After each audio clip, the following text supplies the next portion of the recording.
یعنی اب قرآن کے ذریعے کوئی حکم نہیں آئے گا، اور اگر کوئی آئے گا تو رسول کریم سرورت عالم صلی اللہ علیہ وسلم کی سنت کے ذریعے آئے گا۔ لہذا اس سے یہ بات طے ہو گئی کہ دین منحصر ہے قرآن میں یا نبی کریم سرورت عالم صلی اللہ علیہ وسلم کی سنت میں،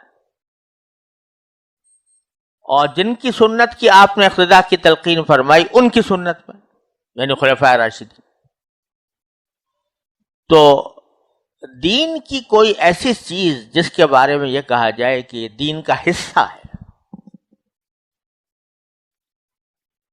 یا واجب ہے یا سنت ہے یا مستحب ہے، یہ ثابت کرنے کے لیے ضروری ہوگا کہ یا تو وہ قرآن سے ثابت ہو یا حدیث سے ثابت ہو رسول کریم صلی اللہ علیہ وسلم کے، یا خلفائے راشدین کے عمل سے ثابت ہو یا ان کے قول سے ثابت ہو۔ اگر کوئی عمل ایسا ہے جو نہ رسول کریم صلی اللہ علیہ وسلم نے بیان فرمایا، نہ قرآن کریم میں آیا، نہ خلفائے راشدین نے اس پر عمل کیا، نہ اس کی ترغیب دی، اس کو مباح تو کہہ سکتے ہیں، لیکن اس کو دین کا حصہ بنا کر اس کو واجب، لازم، مستحب کہنا درست نہیں۔ اسی کا نام بدعت ہے۔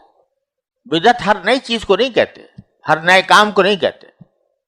لیکن وہ کام جو دین کا حصہ بنا کر کیا جائے وہ بدعت ہے، چاہے دیکھنے میں وہ چیز اچھی لگ رہی اور بظاہر اس میں ثواب کا کام نظر آتا ہو۔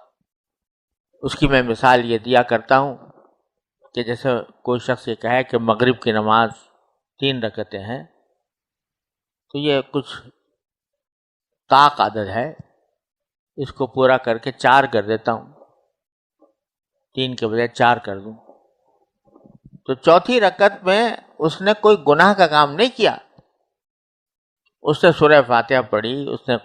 قرآن کریم کی تلاوت کی، اس نے رکوع کیے، سجدے کیے،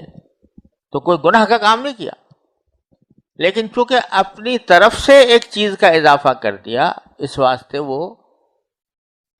4 تو کیا ہوتی 3 والی بھی ڈوب گئی۔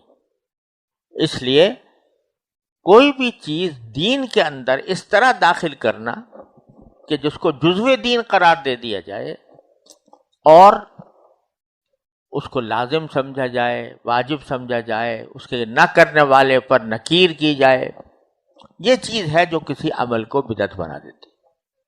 اگر کوئی آدمی محض مباح سمجھ کر وہ کام کرے تو کچھ حرج نہیں، ناجائز نہیں ہے، لیکن جب اس کو دین کا حصہ بنا دیا جاتا ہے تو پھر وہ ناجائز ہو جاتا ہے، بدعت بن جاتا ہے۔ اب جیسے کوئی شخص رسول کریم صلی اللہ علیہ وسلم کے اسم گرامی پر محبت کے اعلیٰ، محبت کے تصور سے اپنے انگوٹھے چوم کے آنکھوں کو لگا لے تو اپنے ذات میں ایک جائز فعل ہے، مباح فعل ہے۔ لیکن کوئی کہے کہ یہ لازمی ہے، جب بھی رسول کریم صلی اللہ علیہ وسلم کا اسم گرامی آئے تو ضرور آدمی ایسا کرے،